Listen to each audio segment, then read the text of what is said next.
The idea of this press conference is to just give some publicity and we'd like the public and our citizens to be aware of the work that is now currently being undertaken in the review of the national minimum wage.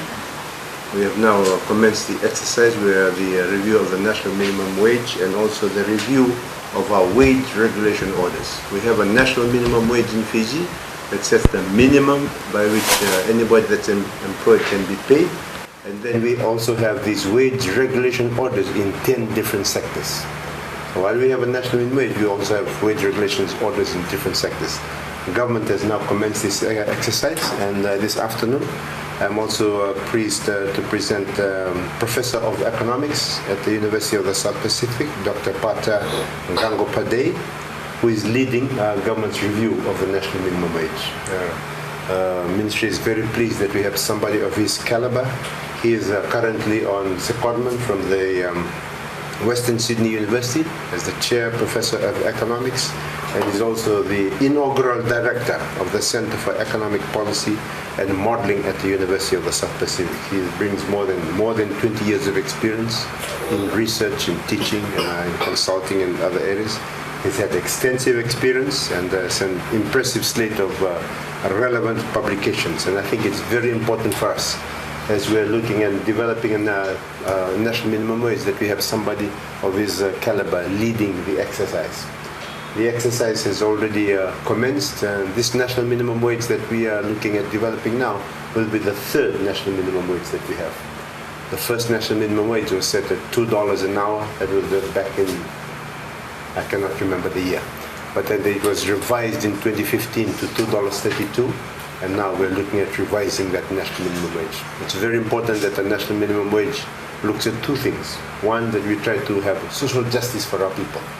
National minimum wage is for people at the lowest levels, so in terms of skills, the most unskilled people. So government always has a focus to try to make sure that we lift the lives of the most marginalized in our society. And our constitution requires us, as a section in our constitution, section 33, of the Constitution, that actually says that the state, which is the government, must take reasonable measures within its available resources to achieve the progressive realization of the right of every person to work and to a just minimum wage. So you will have seen over all the years of our existence as a government, we never used to have minimum wages. Initially under the Bainimarama government, we had the first minimum wage that was revised by the Fiji First government, and this will be the second revision of the national minimum wage through this process. So it is going to have an impact on the vast majority of our people. You know that in our economy here in Fiji, we have a workforce of around 340 to 350,000 people. Most of those people, about 60% of them, are in the informal and subsistence sector. So this national minimum wage is something that's going to have an impact on their lives in terms of making sure that the national minimum, that it can elevate the amount of income that they have. At the same time, government is always understands that the importance of also making sure that our small and medium enterprises, where the vast majority of these people are employed, will not be hurt. There's the saying that people always say, don't hurt the chicken, the goose that lays the golden egg. We don't want to raise it too high, so to an extent where the small and medium enterprises could be in a situation where they could not pay, and then they'd have to close down, and then we have more problems of unemployment. So all of these issues are things that we're taking into account as we look at the national minimum wage. So once again, we're very glad that we have somebody of the caliber of Dr. Pata Ngango-Padey leading this exercise, and as we speak now, we have the enumerators. People are going around and gathering information from people on the street, so we know what sort of wages and things that are already earning, and that information will be brought together. The survey that will be done will then be analyzed by Dr. Padey, and on that basis, he'll be able to develop the new national minimum wage that government hopes to be able to implement this year, and also the revision of our wage regulation orders. We have a national minimum wage that sits at the bottom, and in each of these 10 different sectors, we have wage regulation orders that govern them. For instance, in the security sector, manufacturing sector, wholesale, retail, or all of those different sectors. Those will also be reviewed. So that is the purpose of this success. I think it's something that is once again demonstrate government's commitment. We are committed also to growing the economy, and we've had 7 years of consecutive economic growth in Fiji. But at the same time, we are committed also to the provisions in the constitution, which require us to look after the most marginalized, the people that are paid the least in Fiji. National minimum wage is the lowest that anybody can be paid in Fiji, but it's reserved for unskilled people. You people are all skilled, so I'm sure your wage is far above the national minimum wage. Why are you glancing like this, please? But that, friends, is why we're here. And Dr. Patha Gangopade, you might want to say a few words before you answer your questions on this exercise and its importance. Sure. It's a very complex exercise. It looks a very simple problem, the problem of setting the minimum wage. So what it does, it immediately impacts on the demand for workers. And usually the demand for workers who are marginalized, the minister said, they have demand contracts. And as a result of that, their employability, their employment will go down, and it's going to hurt them. So this is the major problem. The problem is that we're trying to do good to the most marginalized segment of the labor market, yet the setting of the minimum wage, if it's not correct, can really hurt them. So we have to be extremely careful here. It will be very scientific. It will be all information driven. It will be all data driven to find out the right minimum wage. Okay? And if the minimum wage is too high, it's going to also impact on the profitability of firms, profitability of producers. And as you know, it's kind of a zero-sum game, as if the producers lose their profits, then again the employers will be affected adversely. So where do you set it?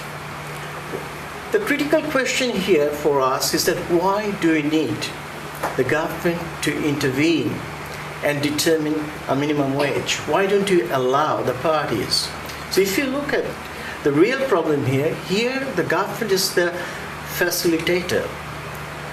They're representatives of workers, the representatives of employers who can determine this. But this bargaining is extremely complex, and it depends on the bargaining power of the both parties.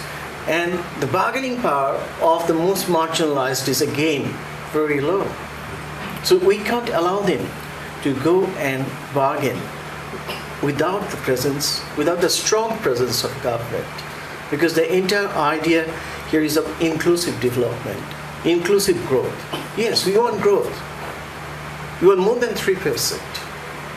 We want development, but at what cost? The cost cannot be borne by one segment of the society. So we have to share this, and this inclusive development is going to take Fiji to much better days in the future. And this is absolutely critical. It looks like a very simple problem, but I think that in the next few weeks, what I'll be doing is that I'll see, first of all, what happened to the wage distribution. So what it means is that I will have a look at how the wages of different workers have traversed over time. I know what happened in 2013, last time. But now I will see and I'll check what happens to inequality there. If there is a ground that the inequality has risen, then the minimum wage has to be raised. But at the same time, if you raise the minimum wage too much here, it's going to impact on the productivity growth. So we have to balance that. So what I'll be looking at is the welfare of all these families and their distribution of welfare. In 2013, last time they were analyzed, and this year and see what happened to their welfare distribution. And I'll try to find out how we can bring another policy, the social goods, here to supplement the minimum wage, to give a real support to the families who are struggling.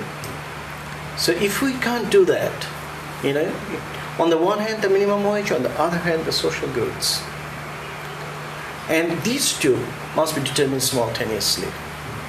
And I think this is a very critical step in this particular evaluation, that we are doing these two steps together, because these two will determine the welfare level of each and every family, especially who need support from the state.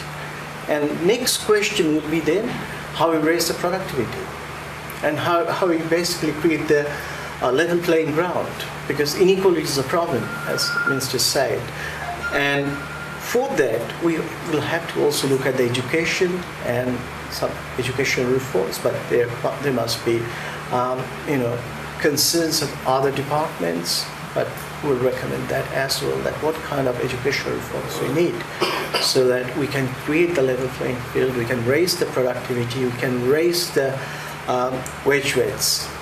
At the moment, what I know from the previous survey, that the informal sector, as the Minister said, that 60% of our workers employed in the informal sector, if you look at the informal sector, the average wage rate, hourly wage rate is $1.66.